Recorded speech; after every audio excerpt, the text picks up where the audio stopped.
Paz do Senhor, igreja, cumprimentei a igreja com a paz do Senhor. Estou um pouco nervoso, mas é normal, né? Deus me deu uma palavra hoje que o tema da palavra é o Deus dos improváveis. E eu vou estar levando a palavra. Eu não sou capacitado, eu sou muito novo, mas quando Deus fala, a gente tem que ir, né? Hoje eu não vou chorar. Amém? O tema da palavra é o Deus dos improváveis. Eu vou estar iniciando falando sobre Davi, amém? Abram a Bíblia de vocês, vai aparecer no telão também, se não tiver com Bíblia. 1 Samuel, capítulo 17, do 45 ao 46. Vai estar no telão aí. Obrigado. Não precisa não. Aí, obrigado. 1 Samuel, capítulo 17, versículo 45 ao 46, a palavra de Deus diz: Davi, porém, disse ao filisteu: Tu vens a mim com espada e com lança e com escudo, porém eu venho a ti em nome do Senhor dos Exércitos, o Deus dos Exércitos de Israel, a quem tens afrontado. Versículo 46 diz: Hoje mesmo o Senhor te entregará na minha mão, e ferir-te-ei, e tirar-te-ei a cabeça, e os corpos do arraial dos filisteus darei hoje mesmo às aves do céu e às feras da terra, e toda a terra saberá que há Deus em Israel. Amém? Como eu falei, o tema hoje é o Deus dos improváveis. E Davi era um improvável. Eu vou estar introduzindo um pouco a palavra.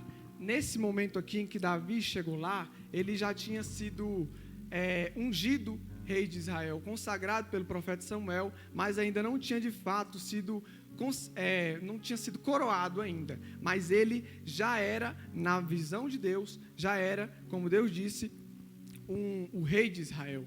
E a palavra de Deus diz que Deus não mente, o nosso Deus vela para cumprir a sua palavra.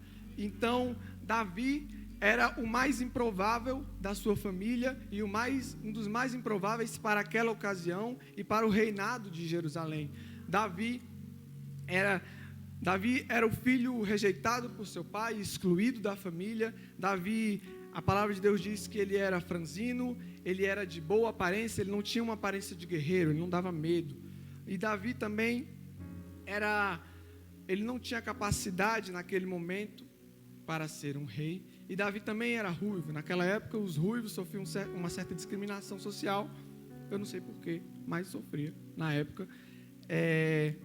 Então, Davi era um menino, um jovem bastante improvável para a época. Mas ele sabia que Deus havia feito uma promessa e ungido ele rei de Israel. E um dia ele chegaria lá. E eu acredito que isso serviu também de força serviu como uma certa coragem para Davi estar indo lá à frente daquele gigante, indo derrotar. Davi, o improvável de sua casa, o rejeitado da sua casa, o esquecido por seu pai, recebeu uma missão. Vai lá e leva comida lá para os seus irmãos. Leva comida para os prováveis, leva comida para os altos, para os fortes, para os capacitados na visão humana. E Davi assim o fez. E quando ele chegou lá, ele viu para vocês verem como o nosso Deus, ele vai de encontro a toda a lógica humana. Davi chegou lá, o improvávelzinho, e viu lá um gigante afrontando o povo de Deus. Ele falou: quem é esse que afronta o Senhor dos Exércitos? E todos os prováveis estavam com medo, todos os prováveis tinham dado para trás, todos os prováveis, os capacitados na visão humana, estavam com medo. E chegou ali Davi, cria em Deus, ele tinha fé que ele seria o rei de Israel, e ele creu e foi para cima do gigante. E a gente sabe o que aconteceu. Davi derrotou o gigante e se tornou rei de Israel depois de um longo processo. Mas esse processo serviu para que ele chegasse lá da maneira que Deus quisesse que ele chegasse. Amém? Nós podemos ver na vida desse improvável, de um dos da Bíblia, a gente pode ver na vida dele o princípio da fé. Hebreus 11:1, a palavra de Deus diz: ora, a fé é o firme fundamento das coisas que se esperam e a prova das coisas que não se veem. Abraão é considerado o pai da fé na Bíblia, porque ele foi o primeiro homem da Bíblia a crer antes de ver. E a gente vê nessa atitude de Golias, ele sabia que ele era pequeno, que ele não tinha forças, mas ele sabia que tinha recebido uma promessa de Deus, e assim ele foi para cima do gigante. Ele ignorou toda a lógica, todo o tamanho, ele foi em nome do Senhor dos Exércitos.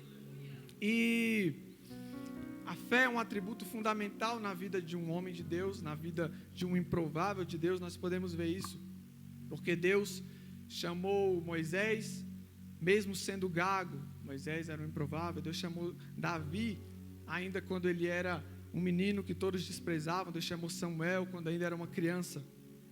E Davi não simplesmente teve fé, não simplesmente acreditou, mas ele exerceu a sua fé. A fé, ela não é simplesmente eu acreditar, mas eu agir em prol. Como assim? Ele sabia que seria um rei de Israel, então ele agiu em prol, ele derrotou aquele gigante.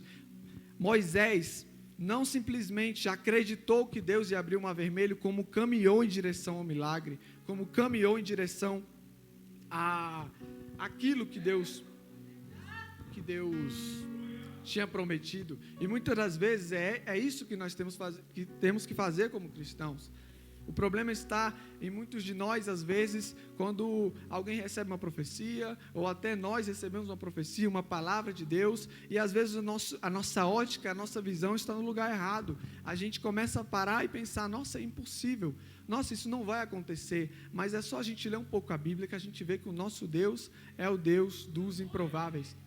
A palavra de Deus diz, em 1 Coríntios 1, 27 a 29, mas Deus escolheu as coisas loucas deste mundo para confundir as sábias, e Deus escolheu as coisas fracas deste mundo para confundir as fortes, e Deus escolheu as coisas vis deste mundo, e as desprezíveis, e as que não são, para aniquilar as que são, para que nenhuma carne se glorie perante Ele, para que nenhuma carne se glorie diante dEle. Por que Deus ama tanto o improvável? Porque o improvável, ele não se apoia no seu dom, no seu talento, na sua beleza, na sua linhagem, na sua capacidade intelectual. Ele simplesmente exerce a sua fé, caminhando em direção ao milagre, confiando em Deus. Ele simplesmente se deleita em Deus verdadeiramente. O improvável tem essa característica. E por quê? Deus usa os improváveis para que nenhuma carne se glorie perante Ele. O improvável, ele confia em Deus, e ele não só confia no falar, mas confia no agir, confia no viver. Dia após dia, ele fala, Deus, eu tenho fé que Tu irá fazer isso. A fé sem obras é morta, então não adianta dizer que tem fé e não agir em prol. Assim como Moisés fez, ele tinha fé que o mar ia se abrir, ele não só acreditava, ele caminhava, ele olhava para trás e via o exército vindo, e via aquele povo com ele, e o povo, nossa, vai dar no mar, mano, você está doido? E ele, eu sei que vai dar no mar, mas meu Deus falou, o meu Deus falou e eu tenho fé, eu estou agindo em prol, eu estou indo a caminho.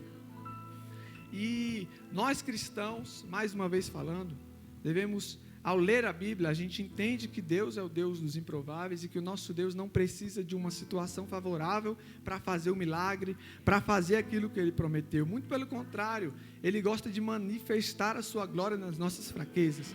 Deus é um Deus que gosta de aparecer no bom sentido. Ele sempre aparece, mas Ele gosta de aparecer na minha e na sua vida. Ele gosta de pegar aquele, como aqui diz, Ele escolheu as coisas loucas deste mundo para confundir as sábias. Ele pega os que não são para confundir os que são. Ele vai de encontro a toda a lógica humana. Esse é o Deus que a gente serve. E a partir do momento que a gente entende isso, que a gente se relaciona com Deus, a gente começa a entender que Deus, a gente começa a crer, mesmo que seja impossível aos nossos olhos, porque a nossa ótica não está aqui, a nossa ótica está no céu. A partir do momento em que eu me envolvo mais com Deus, a minha ótica sai daqui. Eu paro de olhar a dificuldade, eu paro de olhar meu intelecto, eu paro de olhar a minha capacidade, eu paro de olhar o meu histórico familiar, eu paro de olhar o meu passado e simplesmente eu sigo em frente, porque eu sei que quem vai fazer é Deus, e Deus pode fazer tudo, amém? Então é necessário, Deus nos chama hoje a entender o chamado dele na nossa vida, a entender que quando ele promete, ele cumpre, ele não precisa de uma situação favorável, ele não precisa que tudo esteja meio caminhado para fazer um milagre, não, porque o nosso Deus, como eu falei, é um Deus que gosta de aparecer. Amém? E, irmãos, foi uma palavra breve que Deus me deu, falou primeiramente comigo, e eu creio que falou com toda a igreja. Amém?